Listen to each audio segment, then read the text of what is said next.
देखिए ना, इस बार भी हमारी सब्जियों की खेती कितनी अच्छी हुई है। हर बार की तरह इस बार भी हमारी टोकरी में कितनी ताजी और हरी सब्जियां हैं। हाँ, हर साल की तरह इस बार भी ये सब्जियां बेचकर हम अच्छी कमाई कर पाएंगे। बिल्कुल सही कहा। अच्छा चलो, अब कुछ और सब्जियां भी तोड़ लेते हैं। जहाँ नरेश अपनी माँ और पत्नी के साथ खुशी खुशी वो सब्जियां तोड़ रहा होता है, वहीं उनके सामने वाले घर में रहने वाले पड़ोसी ये सब देखकर जल रहे होते हैं। देखा तुमने इन लोगों को, कैसे अपनी ताजी सब्जियां उगने की खुशी मना रहे हैं। देखो तो, इस बार भी उनकी टोकरी हरी भरी सब्जी से भरी पड़ी है और एक अपनी खेती देखो कैसी रूखी सूखी पड़ी है। देखो, अगर तुमसे ये खेत का काम सही से नहीं हो पाता ना, तो ये काम छोड़कर कोई दूसरा काम कर लो, जिससे कम से कम हमारी रोजी रोटी तो अच्छी सही से चल सके। अपने पति को खरी खोटी सुनाकर नैना घर में चली जाती है, तो वहीं उसका पति मदन भी उदास होकर घर चला जाता है। फिर नरेश भी सब्जियां तोड़कर टोकरी उठाकर अपने घर आ जाता है।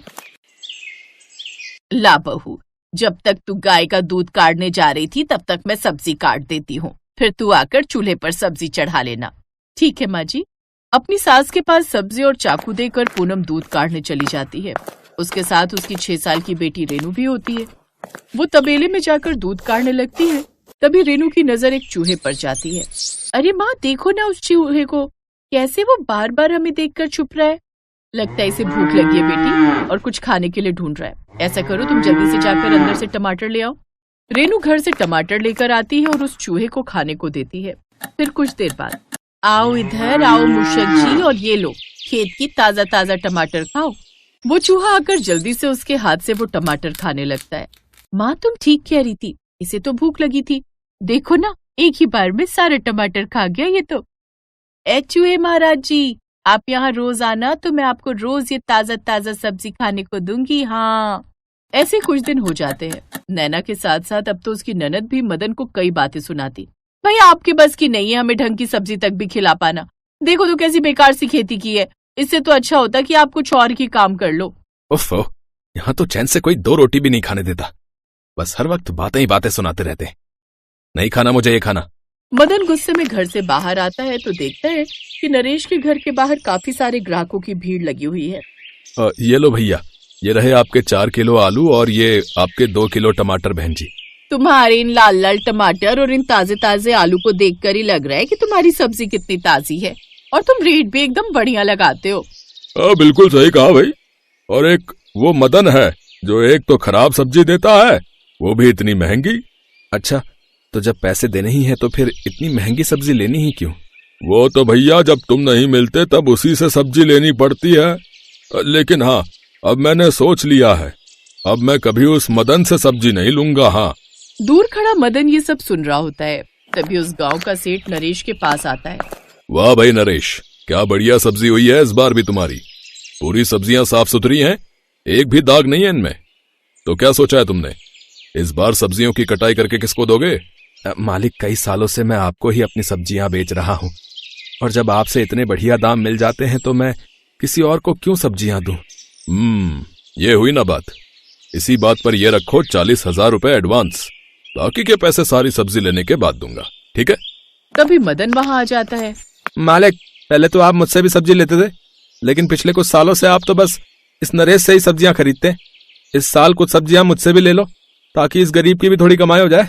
वो क्या है ना मदन, तुम्हारी सब्जियों के ज्यादा पैसे मिलते नहीं है बाजार में, लेकिन तुम इतना कह रहे हो तो 20,000 में तुम मुझे अपनी सारी सब्जियां बेच दो। बोलो मंजूर है? ठीक है मालिक, जैसी आपकी इच्छा। ये कहकर सेठ वहां से चला जाता है, लेकिन उन सब की बातें सुनकर मदन तिलमिलाते हुए घर में आता है। मुझे अब उस नरेश का ना कुछ करना ही होगा। हाँ, मुझे उसकी सब्जियां खराब करनी होंगी। हाँ, लेकिन ऐसा क्या करेंगे आप? वो तुम्हें वक्त आने पर पता चल जाएगा।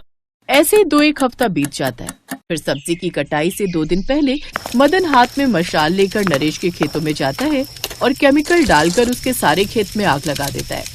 और अगले दिन जब नरेश अपने खेत का ये हाल देखता है तो फूट फूट कर रोने लगता है। वो घर आकर सारी बात अपने परिवार वालों को बताता है। आप परेशान मत होइए जी, हम कोई ना कोई रास्ता निकाल ही लेंगे। और आप चिंता क्यों करते हैं, अपने पास गाय भी तो है, हम उसी से अब अपनी रोजी रोटी चला लेंगे। मैं अभी गैया को चारा डाल कर आई। ये कहकर वो गौशाला की तरफ चली जाती है, लेकिन वहां जाकर फूट फूट कर रोने लगती है। ये क्या हो गया भगवान, मेरे पति की सारी मेहनत खराब कर दी। तभी वहां वही चूहा आ जाता है। मत रो पूनम, तेरे दुख जल्द ही दूर होंगे। हाँ, ये क्या चमत्कार है, बोलने वाला चूहा। तभी वहां घर के बाकी लोग भी आ जाते हैं। हाँ, मैं एक बोलने वाला चूहा हूँ। एक बार मैंने एक पंडित जी की जान बचाई थी जब वो जंगल में कैद हो गए थे जाल के अंदर। तब मैंने ही उनका जाल काटकर उनको आजाद करवाया था और उन्होंने मुझे कुछ शक्तियां भी दी थी जिनका मैं सही समय आने पर उपयोग कर सकता हूं।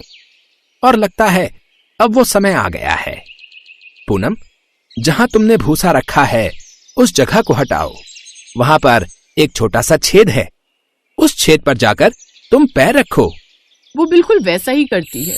तभी वो छोटा सा छेद बड़े से गड्ढे में बदल जाता है, जहां जमीन से नीचे जाने के लिए कुछ सीढ़ियां होती हैं। उन सीढ़ियों से उतरते हुए वो जमीन के नीचे की ओर जाते हैं, जहां एक बड़ा सा खेत होता है। इस जमीन पर अब तुम किसी भी चीज की खेती कर सकते हो और यहाँ उगने वाली सब्जियां हमेशा हरी भरी रहेंगी और कभी खत्म नहीं होंगी। तुम जितना मर्जी चाहो इसमें से ताजी सब्जियां तोड़ सकते हो। अब तुम आज ही इस पर खेती कर दो और बीज बो दो, फिर कल तक इसका कमाल देखो। उस चूहे के कहने पर नरेश अपने परिवार के साथ उस जमीन पर खुदाई करने लगता है, जहां वो आलू प्याज के कुछ बीज बो देता है, जिससे अगली सुबह तक उसमें ढेर सारी ताजी और स्वादिष्ट सब्जियां उग जाती हैं। मुझे तो अपनी आंखों पर विश्वास ही नहीं हो रहा, ये तो कमाल हो गया। मैं अभी जाकर सेठ जी को ये सारी सब्जियां दे आता हूँ। जब वो तबेले के रास्ते उस जमीन से बाहर आते हैं तो देखते हैं कि दूसरी तरफ खड़ा मदन लगातार सेठ को भड़का रहा है। ये नरेश और उसका परिवार बड़ा ही गद्दार निकला सेठ जी। देखा कैसे रातों रात आपका पैसा लेकर भाग गया। देखो घर पर भी कोई नहीं है हाँ, और ना ही खेत पर कोई सब्जी है। मैंने कहा ना, भाग गया वो। किसने कहा हम भाग गए? हम तो तबेले में रखी ये सब्जियां लेने गए थे। ये लीजिए सेठ जी, आपकी सारी सब्जियां। अरे वाह, ये तो पहले की सब्जियों से भी ताजी सब्जियां लग रही हैं। इसके मुझे बाजार में अच्छे दाम मिलेंगे।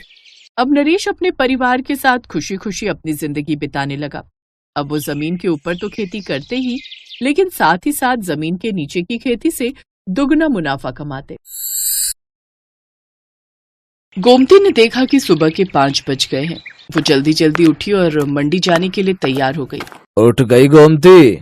हाँ, और सुनो, मैं सब्जी लेने मंडी जा रही हूँ। तुम ब्रेड और दूध बंटी को बोल देना, ले आएगा। चाय ब्रेड खाकर ही दवाई लेना। हाँ हाँ ले लूंगा, तू भी ध्यान से जाना। गोमती का पति किशन बीमार रहता था, इसलिए घर का खर्च चलाने के लिए गोमती सब्जियां बेचने लगी। गोमती सुबह सुबह की ताजी सब्जी खरीदने के लिए बड़ी मंडी जाने लगी। गोमती ताजी सब्जियां खरीद कर लाती और बाजार में ताजी सब्जी का ठेला लगाती।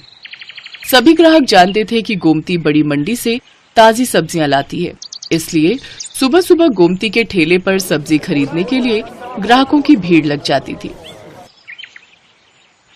1 किलो आलू, प्याज, टमाटर और हाँ आधा किलो करेला, भिंडी और अरबी भी कर दो। 1 किलो खीरा निकाल देना। हाँ, अभी कर देती हूँ। तभी एक औरत गोमती के पास आती है जिसका नाम मेघा था। वो गर्भवती थी और सुबह सुबह टहलने के लिए निकलती थी। मेघा का नियम था, वो गोमती से ताजी सब्जियां लेती हुई ही घर जाती थी। गोमती, मैंने तुम्हें कच्चे आम बोले थे, लाई हो क्या?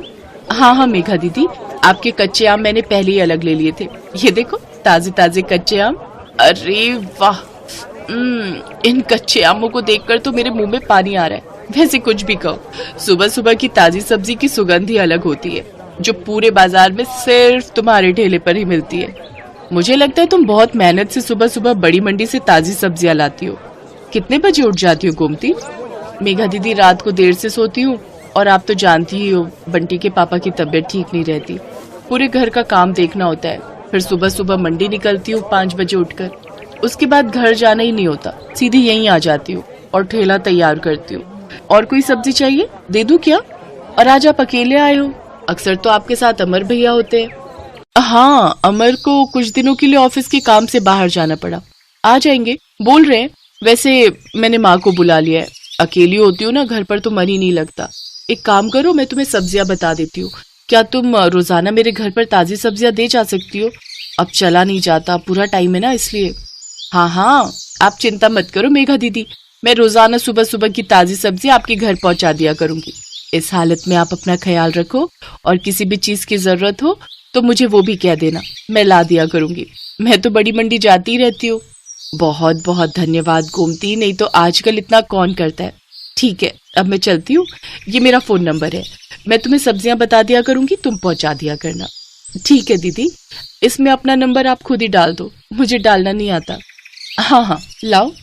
मेघा अपना नंबर गोमती के फोन में सेव कर देती है और उसका नंबर भी अपने फोन में ले लेती है।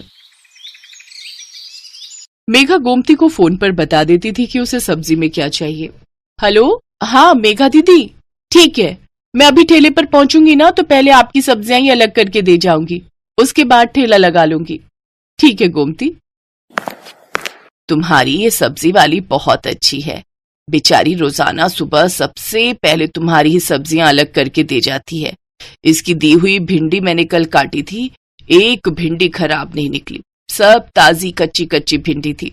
हाँ माँ, बहुत अच्छी है गोमती, पर बेचारी का पति बीमार रहता है, 3 छोटे छोटे बच्चे हैं, अकेले ही सब्जी बेचकर घर का गुजारा कर रही है। गोमती सच में बहुत अच्छे स्वभाव की थी, ये बात मेघा और उसकी मम्मी जानते थे। एक दिन बहुत तेज बारिश हो रही थी, सड़कें पानी से भर गई थी, निकलने का भी कोई रास्ता नहीं था। गोमती सब्जियां तो ले आई थी पर ठेले पर नहीं लगा रही थी। आज तो बारिश ने परेशान कर दिया, सोच रही हूँ ठेला रुक कर लगाऊं, सड़कों पर पानी भरा हुआ है, कोई सब्जी लेने नहीं आएगा, थोड़ी देर बाद ही लगाऊंगी। अभी सारी सब्जी की बोरियां यहीं साइड में रख देती हूँ। एक काम करती हूँ, मेघा दीदी ने कल कच्चे आम बोले थे और बाकी सब्जियां भी तब तक उन्हें दे आती हूँ। आज उनका फोन भी नहीं आया, उन्हें लगा होगा कि मैंने बारिश के चलते सब्जी नहीं लगाई होगी। बारिश का पानी भी थोड़ा उतर जाएगा, बोरियां यहीं ठेले पर बांध जाती हूँ। गोमती ने सब्जी की बोरियां ठेले पर बांध दी और ठेले को जंजीर से बांधकर वो सब्जियां देने के लिए मेघा के घर चली जाती है। पर वो देखती है कि मेघा की तबीयत बहुत खराब है और जिस डॉक्टर से उसका इलाज चल रहा है वो उसका फोन नहीं उठा रही है। अस्पताल में भी कोई फोन नहीं उठा रहा, जिस वजह से मेघा और उसकी मम्मी बहुत परेशान हो रहे थे। मम्मी, कोई भी फोन नहीं उठा रहा, मेरा दर्द बढ़ता जा रहा है, मुझे लग रहा है मेरा लेबर पेन स्टार्ट हो गया है। मुझे भी यही लग रहा है कि तुम्हारे बच्चे का दर्द शुरू हो गया है। एक तो बारिश में कोई कैब भी बुक नहीं हो रही। आंटी जी आप चिंता मत करो, यहाँ थोड़ी दूरी पर ही मेरी जान पहचान वाले एक ऑटो वाले भैया रहते हैं, मैं अभी उन्हें लेकर आती हूँ। मुझे लगता है आज बारिश की वजह से वो काम पर नहीं गए होंगे। गोमती उस ऑटो वाले के घर जाती है जिसे वो जानती थी। बारिश की वजह से ऑटो वाला भैया आज काम पर नहीं गया था। गोमती के कहने पर वो अपना ऑटो निकाल लेता है। वो सब मेघा को अस्पताल ले जाते हैं। गोमती मेघा की मम्मी के साथ वहीं रहती है। बारिश भी अब रुक चुकी थी, पानी सड़कों से उतर गया था। मेघा के हस्बैंड को जब ये बात पता चलती है तो वो सीधा हॉस्पिटल ही आ जाता है। मेघा एक बेटी को जन्म देती है। थैंक यू गोमती, अगर आज तुम ना होती तो न जाने कितनी परेशानी हो जाती। अमर तुम्हें पता है, गोमती ही ऑटो वाले भैया को लेकर आई थी। थैंक यू गोमती, तुमने आज हमारी बहुत मदद की है। इसमें थैंक यू की कोई बात नहीं है भैया, ये तो मेरा सौभाग्य है कि मैं मेघा दीदी की मदद कर सकी और मैं बहुत खुश हूँ कि मेघा दीदी ने इतनी प्यारी सी गुड़िया को जन्म दिया है। अब तो मैं मिठाई खाऊंगी। गोमती को ध्यान ही नहीं रहा, वो अपना ठेला और सब्जियां सुबह से छोड़कर आई हुई थी। सब सब्जी वाले बारिश की वजह से वहां से जा चुके थे। गोमती देखती है उसका ठेला और सब्जियां कोई चोरी करके ले गया। गोमती बहुत रोती है। ये बात जब मेघा और अमर को पता चलती है तो वो गोमती की मदद करते हैं। गोमती, हमारी अपनी दुकान कब से खाली पड़ी थी, अब तुम हमारी दुकान को अपनी सब्जी की दुकान बना लो। अब से तुम दुकान पर बैठकर सब्जी बेचा करो और टेंशन मत लो, हम तुमसे दुकान का कोई किराया नहीं लेंगे, तुम आराम से अपनी सब्जी की दुकान चलाओ। गोमती की आंखों में खुशी के आंसू आ जाते हैं। कुछ समय बाद गोमती का पति किशन भी ठीक हो जाता है। अब वो दोनों मिलकर मेहनत से सब्जी की दुकान चलाने लगे। दुकान बनने की वजह से गोमती के पास और भी ग्राहक बढ़ गए। सब जानते थे कि अगर सुबह सुबह की ताजी सब्जी कहीं मिल सकती है तो सिर्फ गोमती सब्जी वाली की दुकान पर। Thanks for watching.